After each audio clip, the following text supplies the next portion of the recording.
Unzählige Male haben wir uns in unserem Leben bereits bekreuzigt, haben wir das Zeichen des Kreuzes über uns gezeichnet.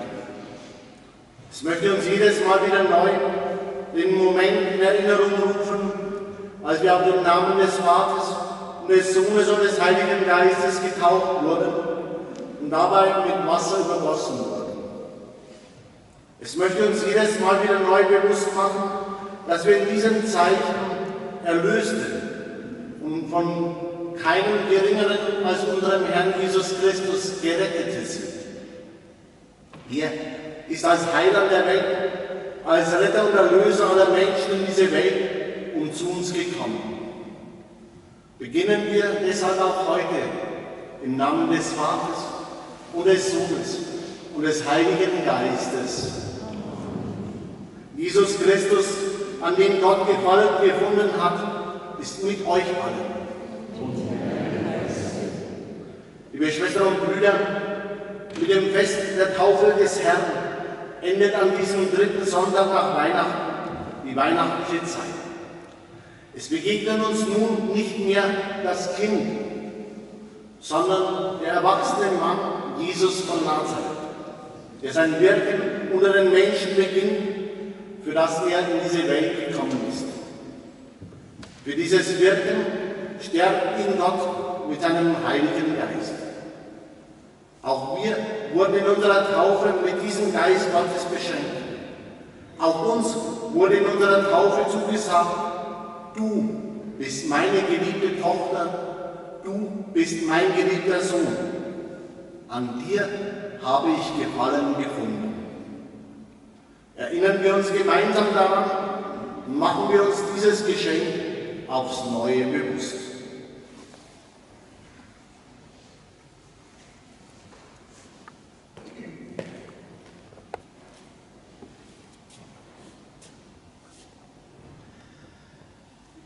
Gepriesen bist du, Gott allmächtiger Vater. Mit unsichtbarer Macht wirkst du das Heil der Menschen durch sichtbare Zeichen. Auf vielfältige Weise hast du das Wasser dazu erwähnt, dass es hinweist auf das Heilsbestehen der Taufe.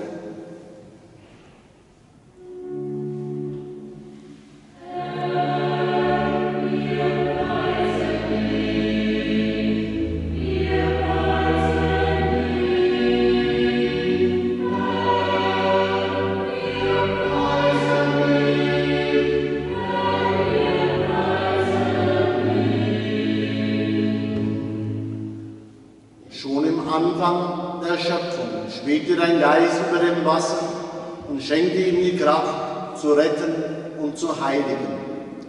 Selbst die Sintflut ist ein Bild für die Taufe, denn das Wasser brachte der Sünde den Untergang und heiligem Leben einen neuen Anfang.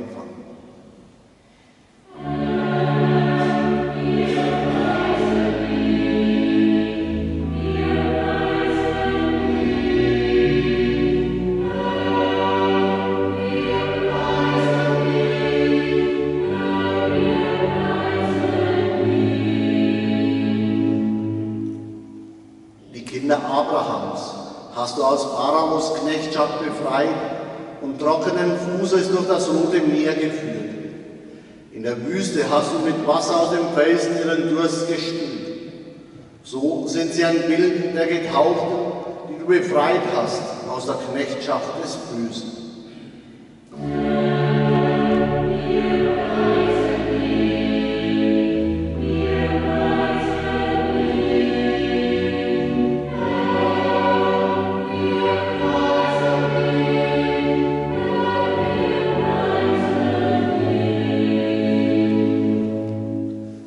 Sei gepriesen, Gott, unser Vater, für deinen Sohn Jesus Christus.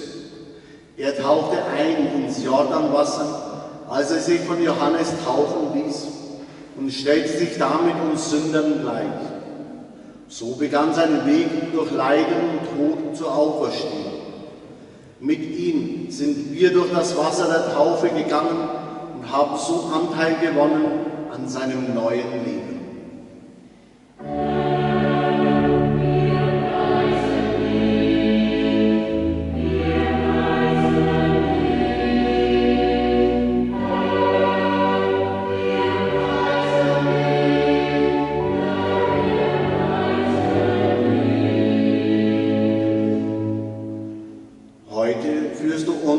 zusammen an diesem Ort als dein heiliges Volk, als Glieder des einen Leibes Christi, als Tempel des Heiligen Geistes.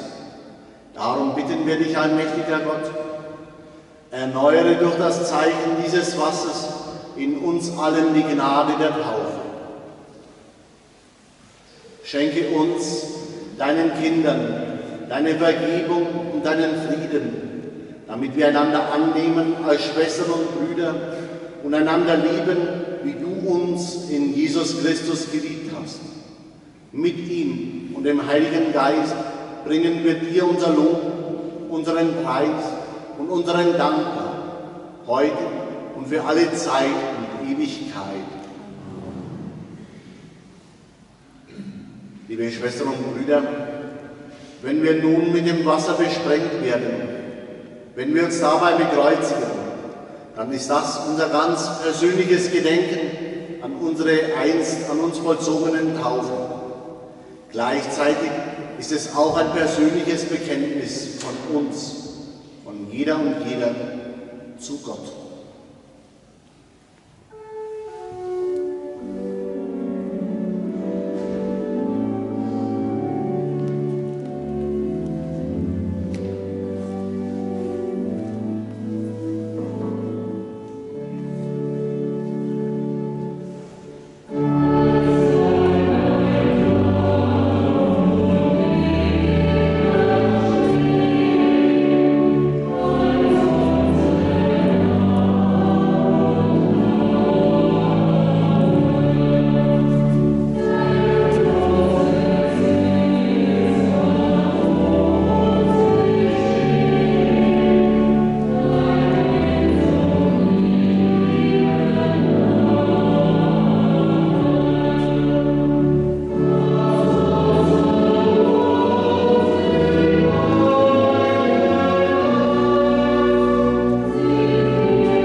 unser Bruder, geliebter Sohn des Vaters, Herr, erbarme dich unser. Herr Jesus Christus, unser Bruder, in dir ist die Menschenfreundlichkeit Gottes erschienen. Christus, erbarme dich unser. Herr Jesus Christus, unser Bruder, der Geist Gottes hat dich gesalbt, die frohe Botschaft vom Reich Gottes den Menschen bekannt zu machen. Herr, erbarme dich unser. Liebe Schwestern und Brüder, Gott hat Jesus in diese Welt und zu uns Menschen gesandt. Er hat ihn uns an die Seite gestellt. In ihm geht er selbst alle Wege dieser Welt und dieses Lebens mit uns. Singen wir ihm dafür im Gloria dankbaren Herzens Lob und Preis.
Lasst uns beten. Gott, als Jesus im Jordan von Johannes getauft wurde, kam der Heilige Geist auf ihn herab und du hast ihn als deinen geliebten Sohn geoffenbart. Durch die Taufe, die wir empfangen haben, hast du auch uns als deine geliebten Kinder angenommen. Wir bitten dich, gib uns die Kraft, unser Leben aus dem Geist Jesu heraus zu gestalten und deine frohmachende Botschaft der Welt und den Menschen von heute weiter zu sagen. Darum bitten wir dich durch ihn, Jesus Christus, deinen Sohn, unseren menschgewordenen Herrn, Erlöser und Gott, der in Gemeinschaft mit dir und dem Heiligen Geist Leben ist und Leben schenkt, von Ewigkeit zu Ewigkeit.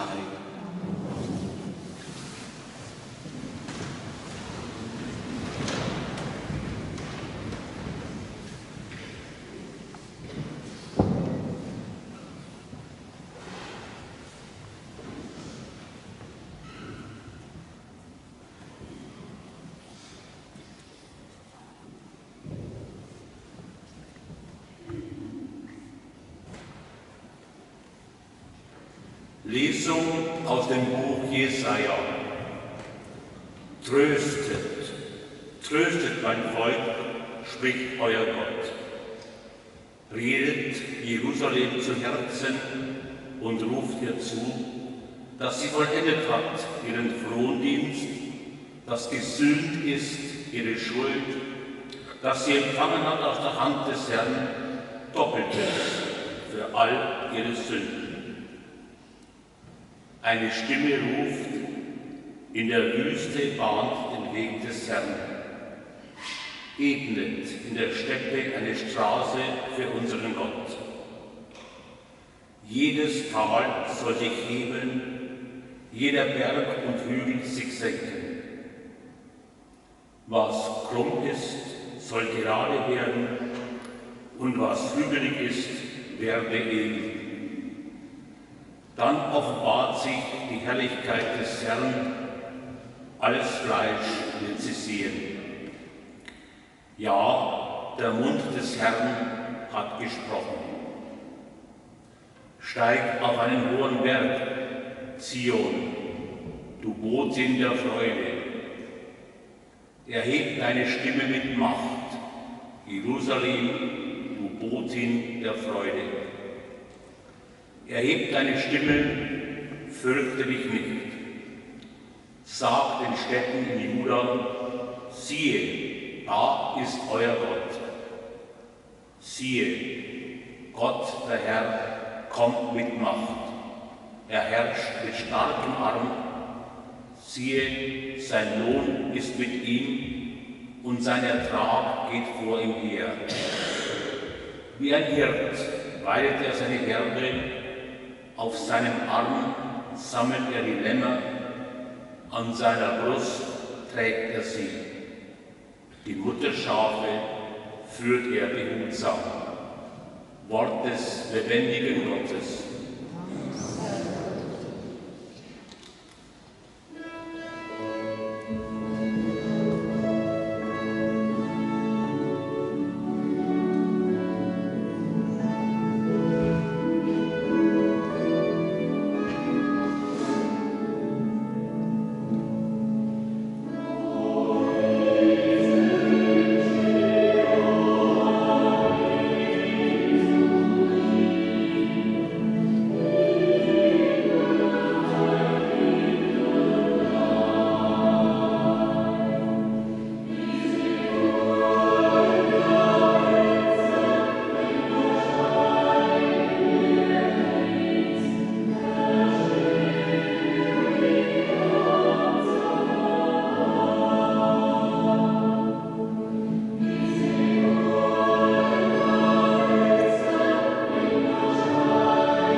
Lesung aus dem Brief des Apostels Paulus an Titus. Die Gnade Gottes ist erschienen, um alle Menschen zu retten. Sie erzieht uns dazu, uns von der Gottlosigkeit und den irdischen Begierden loszusagen und besonnen, gerecht und fromm in dieser Welt zu leben, während wir auf die selige Erfüllung unserer Hoffnung warten, auf das Erscheinen der Herrlichkeit unseres großen Gottes und Retters, Christus Jesus. Er hat sich für uns hingegeben, damit er uns von aller Ungerechtigkeit erlöse und sich ein auserlesenes Volk schaffe, das voll Eifer danach strebt, das Gute zu tun. Als die Güte und Menschenfreundlichkeit Gottes, unseres Retters, erschien, hat er uns gerettet, nicht aufgrund von Werken der Gerechtigkeit, die wir vollbracht haben, sondern nach seinem Erbarmen durch das Bad der Wiedergeburt und die Erneuerung im Heiligen Geist. Ihn hat er in reichem Maß über uns ausgegossen, durch Jesus Christus, unseren Retter, damit wir durch seine Gnade gerecht gemacht werden und das ewige Leben erben, das wir erhoffen. Wort des lebendigen Gottes. Amen.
dem Heiligen Geist und mit Feuer wird er euch taufen.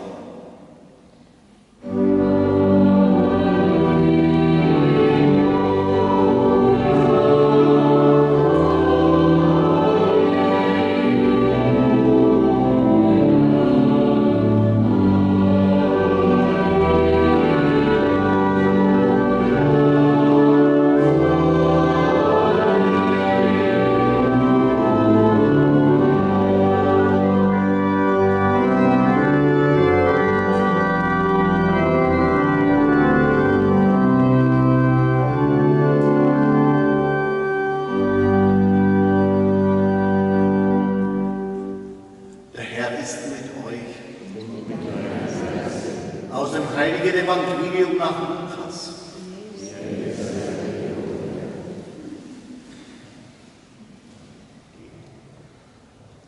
In jener Zeit war das Volk voller Erwartung und alle überlegten im Stillen, ob Johannes nicht vielleicht selbst der Messias sei. Doch Johannes gab ihnen allen zur Antwort: Ich taufe euch nur mit Wasser. Es kommt aber einer, der stärker ist als ich bin es nicht wert, ihm die Schuhe aufzuschnüren. Er wird euch mit dem Heiligen Geist und mit Feuer taufen. Zusammen mit dem ganzen Volk ließ auch Jesus sich taufen. Und während er betete, öffnete sich der Himmel. Und der Heilige Geist kam sichtbar in Gestalt einer Taube auf ihn herab. Und eine Stimme aus dem Himmel sprach: Du bist mein geliebter Sohn. An dir habe ich Gefallen gefunden.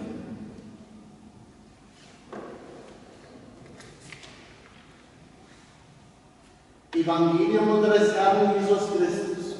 Lob sei dir, Christus.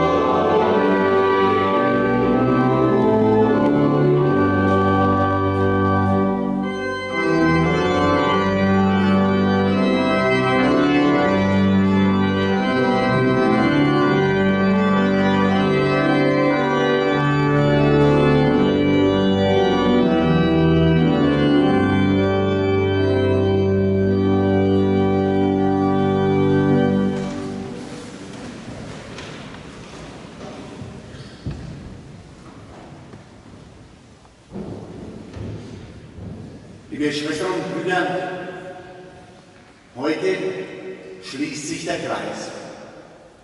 Was wir in der Heiligen Nacht begonnen haben, nämlich die weihnachtliche Zeit, das beschließen wir heute am Fest der Taufe des Herrn. Und was wir am Heiligen Abend, ja in der Heiligen Nacht gehört haben, nämlich die Verkündigung der Engel, das wird heute noch einmal aufgegriffen. Erinnern Sie sich, im Gloria der Engel heißt es: Ehre sei Gott in der Höhe und auf Erden ist Friede bei den Menschen seines Wohlgefallens.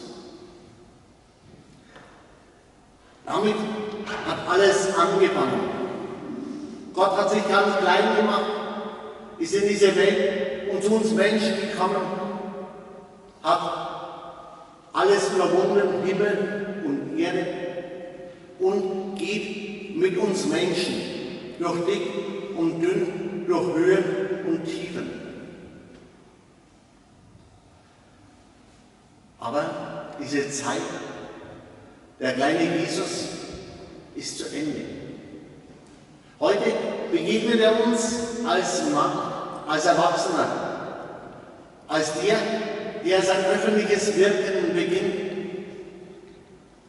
Und da hören wir: Du bist mein geliebter Sohn, an dir habe ich Gefallen gefunden. Liebe Schwestern und Brüder, der Evangelist Lukas greift dieses Wohlgefallen, dieses Gefallen noch einmal auf. Der Evangelist Lukas benutzt dafür ein besonderes, ausgefallenes Wort. Im Griechischen das Wort Eudokein, was so viel heißt wie etwas für gut befinden, seine Freude an etwas haben. Gott hat seine Freude an Jesus. Mit diesem Rückenwind geht Jesus seinen Auftrag an, beginnt er sein öffentliches Wirken. In diesem Bewusstsein, Gott schätzt ihn, Gott hat seine Freude an ihm, Gott befindet sein Wirken für gut. Liebe Schwestern und Brüder, als Getaufte tragen wir den Namen Christi. Das heißt doch nichts anderes als, auch uns befindet Gott für gut. Auch an uns hat Gott seine Freude. Auch an uns findet er Gefallen. Und das sollte uns Mut machen. Das sollte uns Antrieb geben. Das sollte uns begeistern. Denn mit einem solchen Rückenwind können wir unser Leben, können wir all das, was das Leben für uns bereithält, womit das Leben uns herausfordert, schaffen. Wir können getrost an unsere Aufgaben herangehen, eben weil wir wissen, Gott ist nicht nur in diese Welt gekommen, Gott ist nicht nur ein Gott mit uns, sondern er hat Gefallen an uns, er hat seine Freude an uns, er findet uns gut. Liebe Schwestern und Brüder, worauf also warten wir dann? Gehen wir getrost unseren Weg? Gehen wir unseren Weg in dem Bewusstsein, Gott ist bei uns, er geht mit uns alle Tage unseres Lebens bis in Ewigkeit.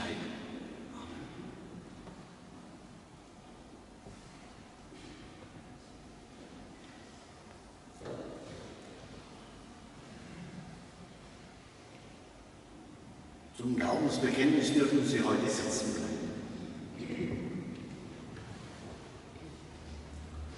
Ich glaube an Gott, der die Liebe ist,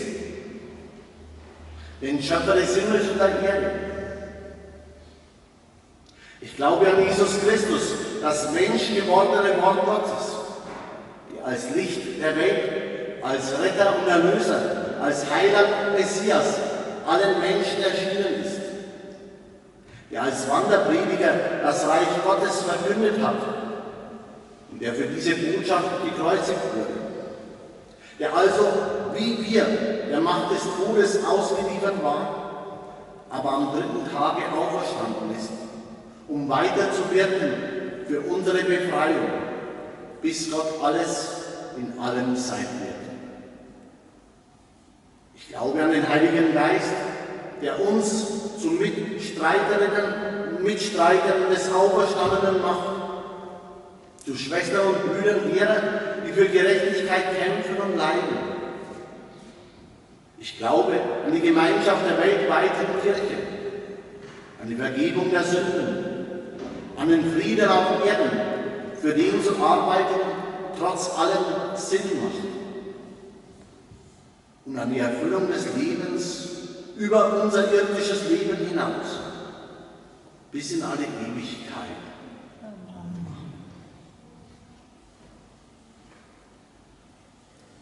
In diesem Bewusstsein lasst uns nun beten zu Gott, der auch uns als seine Kinder liebt und uns hört und erhört, wenn wir voll Vertrauen zu ihm rufen.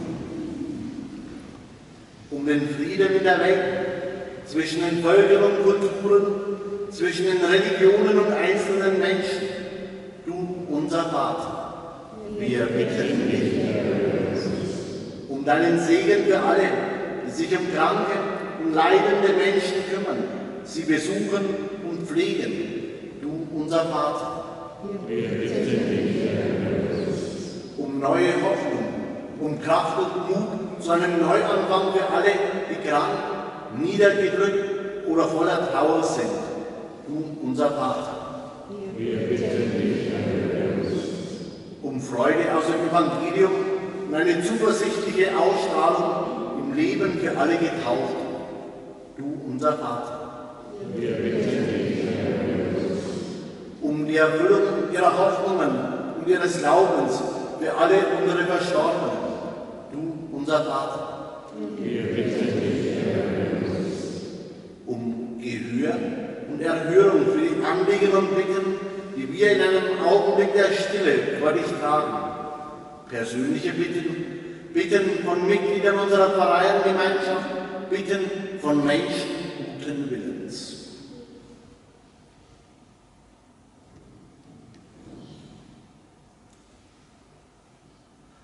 Du, unser Vater. Wir bitten dich, erhöre uns. Du, unser Vater, dir vertrauen wir, denn du bist uns nahe in Jesus Christus, deinem Sohn, unseren menschgewordenen Erlöser und Herrn.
Lasst uns beten. Gott, Brot und Wein sind Gaben der Erde und Früchte der menschlichen Arbeit. Wir bitten dich, erfülle diese Gaben mit deinem göttlichen Liebe. So wird deutlich, wie sehr du dich uns in deinem Sohn Jesus Christus mit uns verbunden hast. So sehr, dass du dein Leben mit uns teilst, ja, es uns schenkst. Dafür danken wir dir durch ihn, Jesus Christus, deinen Sohn, unseren menschgewordenen Erlöser und Herrn. Der Herr ist mit euch. Wo habt ihr euer Herz? Lasst uns danken dem Herrn, unserem Gott. In Wahrheit ist es würdig und recht, dir ein mächtiger Vater zu danken und deine Größe zu preisen. Denn bei der Taufe im Jordan offenbarst du das Geheimnis deines Sohnes durch wunderbare Zeichen. Die Stimme vom Himmel verkündet ihn als deinen geliebten Sohn, der auf Erden erschienen ist, als ein ewiges Wort, das unter uns Menschen wohnt. Der Geist schwebt über ihn in Gestalt einer Taube und bezeugt ihn als deinen Knecht, den du gesalbt hast, den Armen die Botschaft der Freude zu bringen. Darum singen wir mit den Engeln und Erzengeln, den Thronen und Mächten und mit allen Scharen des himmlischen Heeres den Hochgesang von deiner göttlichen Herrlichkeit.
Ebenso nahm er nach dem Mahl den Kelch, sang den wiederum, reichte den Kelch seinen Jüngern und sprach: Nehmt und trinkt alle daraus, das ist der Kelch des neuen, ewigen Bundes, mein Blut, das für euch und für alle vergossen wird zur Vergebung der Sünden. Tut dies zu meinem Gedächtnis.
So bringen wir dir mit Lob und Dank dieses heilige und lebendige Opfer.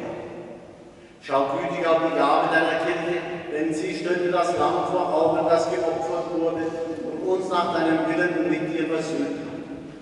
Stärke uns durch den Leib und das Blut deines Sohnes und erfülle uns mit deinem Heiligen Geist, damit wir ein Leib und ein Geist werden in Christus.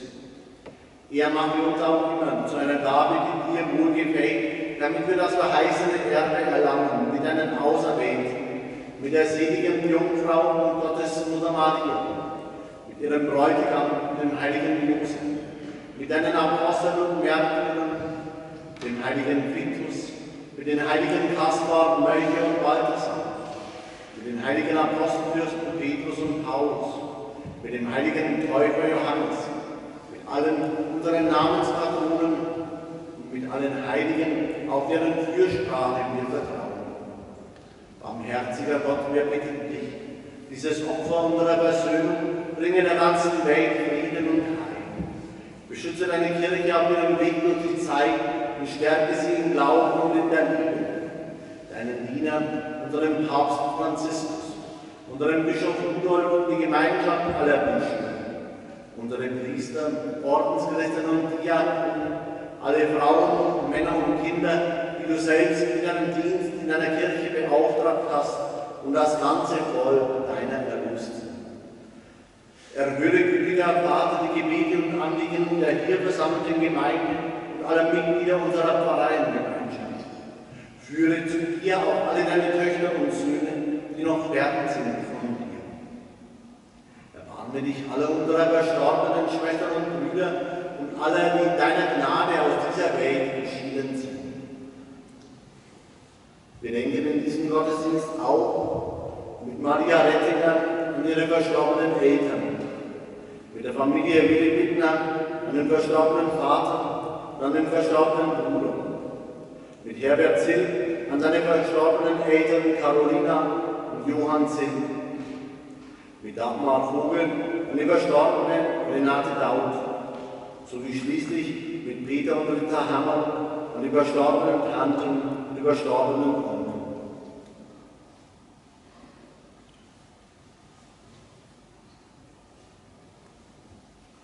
Nimm diese und alle Verstorbenen auf in deine Herrlichkeit und mit ihnen allen, das auch uns, wie du verheißen hast, zu Tische setzen einst in deinem Reich. Darum bitten wir dich durch unseren Herrn Jesus Christus, denn durch ihn schenkst du der Welt alle guten Gaben.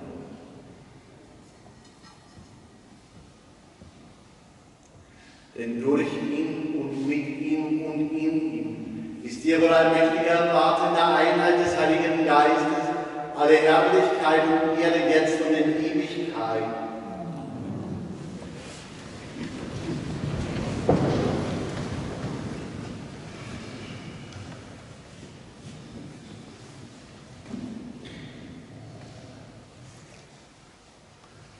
Seit unserer Taufe heißen wir nicht nur Kinder Gottes, sondern wir sind es in Wirklichkeit auch. Als seine geliebten Kinder, als seine geliebten Töchter und Söhne, lasst uns nun gemeinsam zu unserem Vater im Himmel beten. Vater unser im Himmel, geheiligt werde dein Name, dein Reich komme, dein Wille geschehe, wie im Himmel, so auf Erden. Unser tägliches Brot gib uns heute und vergib uns unsere Schuld, wie auch wir vergeben unseren Schuldigern. Und führe uns nicht in Versuchung, sondern erlöse uns von dem Bösen. Denn dein ist das Reich und die Kraft und die Herrlichkeit in Ewigkeit. Der Friede des menschgewordenen Gottes ist alle Zeiten euch allen. Und mit deinem Geist.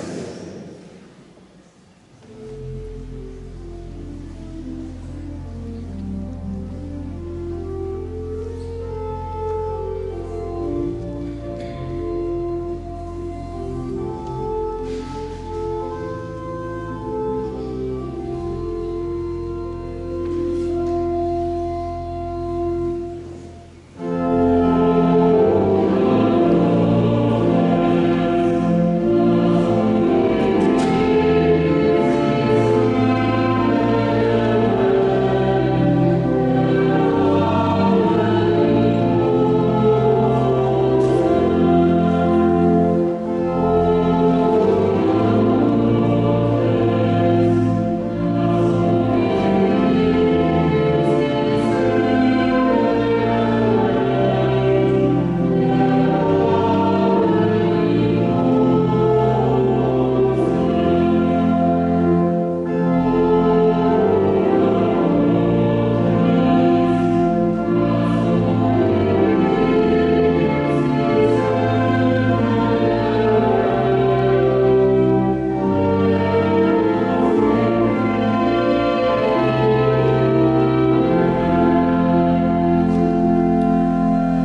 gekommen ist unter uns Menschen als Wort der frohen Botschaft und in der Gestalt des gebrochenen Blutes.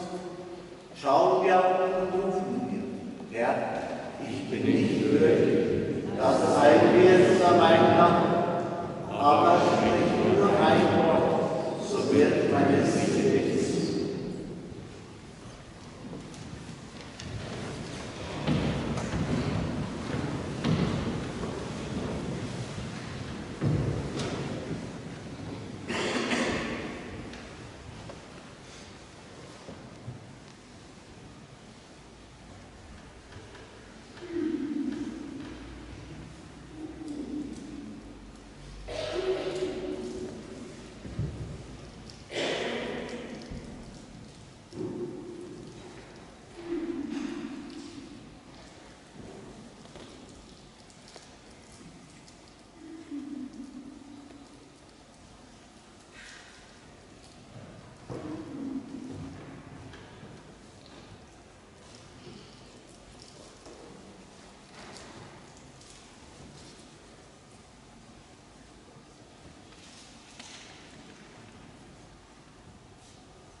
Taufe.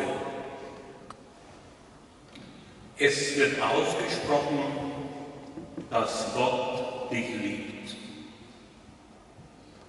Es wird sichtbar, wie sehr du sein Kind bist. Es beginnt neu, was immer schon war, seine Liebe. Sie hat dich ins Leben gerufen. Jetzt ruft sie dir zu. Ich bin bei dir. Brich auf in dein Leben. Fang an deine Geschichte. Geh in diese Gemeinschaft. Lebe dein Leben mit mir an deiner Seite.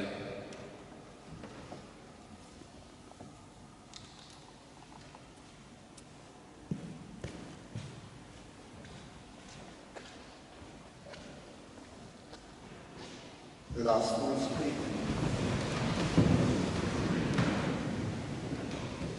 Gott, in der Taufe hast du uns zu deinen Kindern gemacht und zu uns Ja gesagt. Wir sind wertvoll für dich und gehören zu dir. Wir bitten dich, lass uns im Glauben und im Vertrauen wachsen und so miteinander leben, dass auch andere dich kennen und lieben lernen möchten. Wir setzen nun unseren Weg fort, um das zu tun, wozu du uns berufen hast, nämlich Frieden zu stiften und Liebe zu teilen. Erfülle uns mit deinem guten Heiligen Geist, damit wir Zeuginnen und Zeugen deines Reiches werden und an einer Welt in Frieden und Gerechtigkeit mitbauen. Durch ihn, Jesus Christus, unseren menschgewordenen Erlöser und Herrn.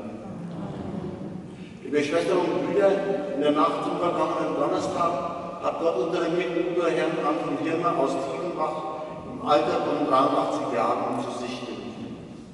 Am kommenden Samstag beten wir um 9:30 Uhr hier in der Pfarrkirche in Tiefenbach für ihn den Rosenkranz. Um 10 Uhr feiern wir das Requiem. Anschließend setzen wir die Urne unseres lieben Mitbruders im engsten Familienkreis ein. Beten wir für unseren Mitbruder und für seine Angehörigen. Vater unser im Himmel, geheiligt werde dein Name, dein Reich komme, dein Wille geschehe, wie im Himmel, so auf Erden. Unser tägliches Brot gib uns heute und vergib uns unsere Schuld, wie auch wir vergeben unseren Schuldigern. Und führe uns nicht in Versuchung, sondern erlöse uns von dem Bösen. Gegrüßet seist Maria, voller Gnade, der Herr ist mit dir. Du bist gebenedeit unter den Frauen und gebenedeit ist die Frucht deines Leibes, Jesus. Heilige Maria, Mutter Gottes, bitte für uns Sünder, jetzt und in der Stunde unseres Todes. O Herr, gib unserem Mitbruder Anton Hirmer das ewige Leben. Herr, lass ihn nun und wir immer leben in deinem Frieden. Liebe Schwestern und Brüder, wir stehen an der Schwelle zur normalen Zeit im Jahreskreis. Hinter uns liegt nun die weihnachtliche Zeit. Ich möchte an dieser Stelle ein herzliches Vergelt's Gott allen sagen, die diese Gottesdienste in der weihnachtlichen Zeit so zahlreich mitgefeiert haben, die sich in dieser Kirche, in unserer Pfarrgemeinde beheimatet fühlen und immer wieder neu sich beheimaten, immer wieder neu hierher kommen und Gott suchen und Gott aufsuchen. Ich sage ein herzliches Vergelt's Gott allen, die dazu beigetragen haben, dass diese weihnachtliche Zeit ein solches Erlebnis werden kann. Vergelt's Gott dafür. Wenn wir nun gehen, liebe Schwestern und Brüder, dann gehen wir wirklich in den Alltag. Jetzt muss sich bewähren, was wir an Weihnachten, in dieser weihnachtlichen Zeit gefeiert haben, nämlich, dass Gott bei uns ist. Nehmen wir ihn mit. Nehmen wir ihn mit in unseren Alltag. Geben wir ihm einen Platz, dort, wo wir leben, dort, wo wir arbeiten, dort, wo unser Leben uns herausfordert.